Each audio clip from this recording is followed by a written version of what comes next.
თურქმენეთი ჩვენთვის არის ძალიან მნიშვნელოვანი ქვეყანა, რომელიც აკავშირებს მჭიდრო პოლიტიკური თანამშრომლობა და ისტორიული პოლიტიკური თანამშრომლობა. ჩვენ ასევე დღეს საუბარი გქონდა ეკონომიკურ თანამშრომლობაზე. ამ კუთხით არის ძალიან დიდი სივრცე იმისათვის, რომ განავითაროთ ურთიერთობები. როგორც მოგეხსენებათ, საქართველოს ერთ-ერთი მთავარი ამოცანა განავითაროს საკუთარი როლი შუა და დიდ ფარგლებში. ამ კუთხით რა თქმა უნდა თურქმენეთთან თანამშრომლობას ენიჭება განსაკუთრებული მნიშვნელობა. ჩვენ გქონდა საუბარი ძალიან კონკრეტულ საკითხებზე, რომელთანაც არის დაკავშირებული ეკონომიკური თანამშრომლობის განვითარება, ასევე ჩვენ მინისტრებს გქონდათ საუბარი ძალიან კონკრეტულ საკითხებზე, ხელი მოიწერა რამდენიმე მნიშვნელოვან შეთანხმებას. ჩვენ ვფიქრობთ, რომ ეს ვიზიტი ხალხს შეუწყობს თანამშრომლობის განვითარებას, როგორც პოლიტიკური თვალსაზრისით, ასევე ეკონომიკური კუთხით. კიდევ ერთხელ ვიტყვი, რომ ეკონომიკური თანამშრომლობის განვითარების პოტენციალი არის ძალიან დიდი და ამას რა თქმა უნდა განსაკუთრებულ ყურადღებას დავუთმობ. მე მქონდა შეხვედრა ძალიან საინტერესო და ძალიან პოზიტიური შეხვედრა პრეზიდენტთან, სადაც განვიხილეთ ჩვენი თანამშრომლობის აბსოლუტურად ყველა ასპექტი. ენერგეტიკული მიმართულებით თანამშრომლობაზეც ბუნებრივია და ასე გაკეთდა ხო აქცენტირებული ნაწილი, როგორც ექსპორტზე, ისე საქართველოს ტრანზიტულ როლზე ამ მიმართულებით, აი ეს ცენტრალურ აზიაში საქართველოს. რა თქმა უნდა, ენერგეტიკა იყო ერთ-ერთი მთავარი განსახილველი თემა. თქვენ იცით, რომ თურქმენეთი არის ძალიან მდიდარი რესურსებით გამორჩეული ენერგეტიკული თვალსაზრისით და ჩვენ შეგვიძლია რა თქმა უნდა შევთავაზოთ თურქმენეთს ძალიან კონკრეტული ასე ვთქვათ დახმარება ენერგეტიკული რესურსების ტრანზიტის თვალსაზრისით. გარდა ამისა, ჩვენც გვაქვს ინტერესი, რომ შევისყიდოთ ენერგეტიკული რესურსები თურქმენეთისგან. ამ საკითხებზე გქონდა ძალიან საინტერესო საუბრები და მე ვფიქრობ, რომ ჩვენ ძალიან კონკრეტული პროგრესი გვექნება ჩვენს ურთიერთობებში უახლოეს მომავალში იმ შეთანხმებებიდან გამომდინარე, რომელსაც მოიწერა ხელი.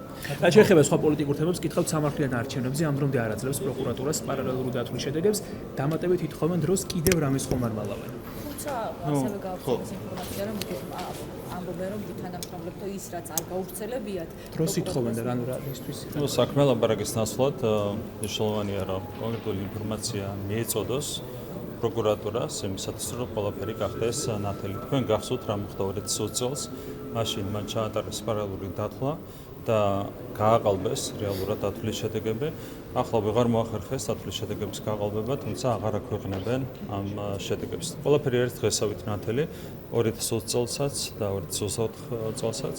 მათ ერთადერთი ამოცანა იყო ისეთი აღქმის შექმნა, რომელიც გაყალბებულად ჭყალებს წარმოაჩენდა არჩევნებს. თუმცა ყველა ხედავს, არჩევნები ჩატარდა სუფთად, არჩევნები ჩატარდა ძალიან მაღალ დონეზე, შესაბამისად ისვეთის ეს ცდილობები, რა თქმა უნდა, განწირულია წარმატებულობით. ოპოზიცია არ უარყოფს, რომ პარტნიორებთან აქვთ კომუნიკაცია სანქციების დაწესებასთან დაკავშირებით, ახლა ისინი იმყოფებიან ბალტიისპირეთში.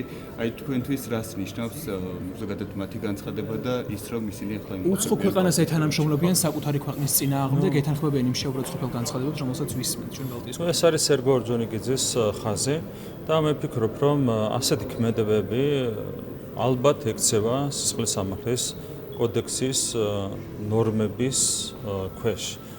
თუმცა ეს არის რა თქმა უნდა არის ჩემი გადასაწყვეტი, არამედ შესაბამისი წყებების გადასაწყვეტი, მაგრამ დღესავით ნათელია თუ რას აკეთებენ ეს ადამიანები, ისინი ღიად თანამშრომლობენ უცხოურ სტრუქტურებთან იმისათვის, რომ დააზიანონ საკუთარი სახელმწიფოს ინტერესები. ეს არის სხვა არაფერი თუ არა საკუთარი ქვეყნის ღალატი, თუმცა ეს არის ჩემი პოლიტიკური შეფასება, სამართლებრივი შეფასება, ამასთან დაკავშირებით უნდა გაკეთდეს შესაბამისი უწყების მხრიდან. NGO-ები რეგისტრირდებიან ესტონეთში, 3 ორგანიზაციაა დარეგისტრირებული, საერთაშორისო გამჭვირვალობა საქართველოს გაეროს ასოციაცია და მედია ჯორჯია ნიუს. ეს არის მთევლიშვილის რას გაურბიან და რატომ იპოვეს თავშესაფარი ესტონეთში. სანქციებზე, როდესაც არის საუბარი, მათ შორის არის საუბარი ამაზეც, რომ არასამთავრობო ორგანიზაციების მიერ მიწოდებით, იგივე ესტონეთთან დაკავშირებით სანქციების დაწესების მიმართულებით, რომ არასამთავრობო ორგანიზაციების მიერ მიწოდებული ინფორმაციის საფუძველზე ხდება. ეს არის ერთგვარი აღიარება იმისა, რომ ესენი არიან უსამშობლოები ამის პირდაპირ გადატანითი ყველანაირი მნიშვნელობით, როდესაც ჩვენ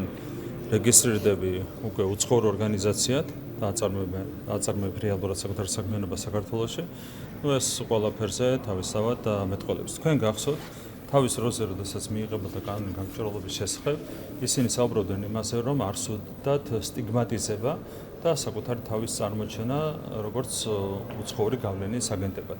არა თუ უცხოური გავლენის აგენტებად, ისინი რეგისტრირდებიან პირდაპირ უცხოურ ორგანიზაციებად. აქ არის ყველაფერი დღესავით ნათელი, ხო? სინამდვილეში აქ არაფერ შუაში იყო სტიგმატიზაცია, არაფერ შუაში იყო სხვა საკითხები.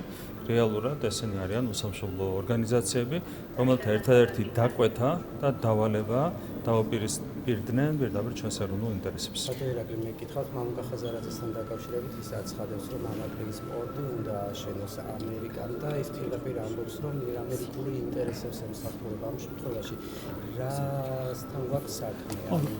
დავამატებ, რატომ საუბრობს ამერიკის ინტერესებიდან და არა საქართველოს ინტერესებიდან ხაზარაძე? ნუ თავის დროზე ხაზარაძე იყო პასუხისმგებელი ინვესტორების მოზიდვასა და მას ჰქონდა სრული თავისუფლება. მას შეეძლო ამერიკელი ინვესტორების მოზიდვა, ევროპელი ინვესტორების მოზიდვა, ჩინელი ინვესტორების მოზიდვა, ნებისმიერი ინვესტორის მოზიდვა.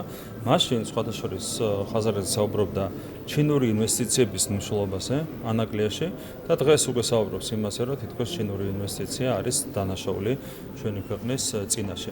მან ვერ მოიზიდა ვერც ვერავითარი ამერიკული ინვესტიციები, ვერც ვერავითარი ევროპული ინვესტიციები, შესაბამისად ყველაფერი დევს ხელის გულზე. რაც ამბობს ხაზარაძე, ეს არის ცარიელი სპეკულაცია და манипуляция. თუ თავის დროზე მას სურდა ამერიკელი ინვესტორების მოსიდვა, ამისთვის მას ჰქონდა მინიჭებული ყველანაირი შესაძლებლობა, თუმცა ეს არ გააკეთა, ვერ გააკეთა.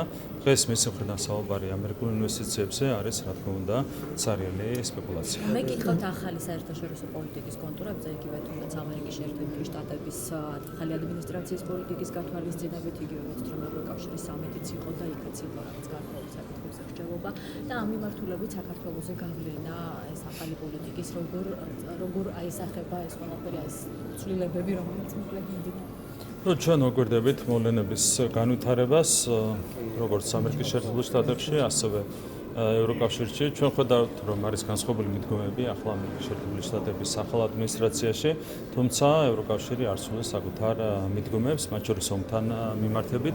ნახოთ, ჩვენ უნდა დავაკვირდეთ ჩვენ მოვლენების განვითარებას, თავარია რომ ამ ყველაფრის ფონზე ჩვენ ვიყოთ სრულად კონცენტრირებული საკუთარი ეროვნული ინტერესების დაცვაზე, ეს არის ჩვენი მთავარი პრიორიტეტი და ამოცანა. საქართველოში აკრედიტებული ელჩებს ბატონო ირაკლი ხშირად ხედავთ სასამართლო პროცესებზე, ვისმენთ ისეთ განცხადებებსაც, რომელიც არის ქვეყნის შიდა საქმეებში ჩარევა, რამდენად ჯდება ეს დიპლომატიის ჩარჩოში. ეს არის, რა თქმა უნდა, პირდაპირი პოლიტიკური ჩარევა ქართული მართლმსაჯულების დამოუკიდებლობაში. ეს არის დღესავით ნათელი. შესაბამისად, მე ყველას მოვუწოდებ, დაიცვან საქართველოს კონსტიტუცია, მისი პრინციპები, ასევე დაიცვან კონვენციები, რომლებითაც არიან შებუჭილი უცხოელი ელჩები, რომლებიც მუშაობენ საქართველოში. დღემდე სამწუხაროდ ეს პრინციპები და კონსტიტუციური ნორმები დაცული არ არის. ნუ იმედი მაქვს, რომ მომავალში ეს ვითარება გამოსწორდება.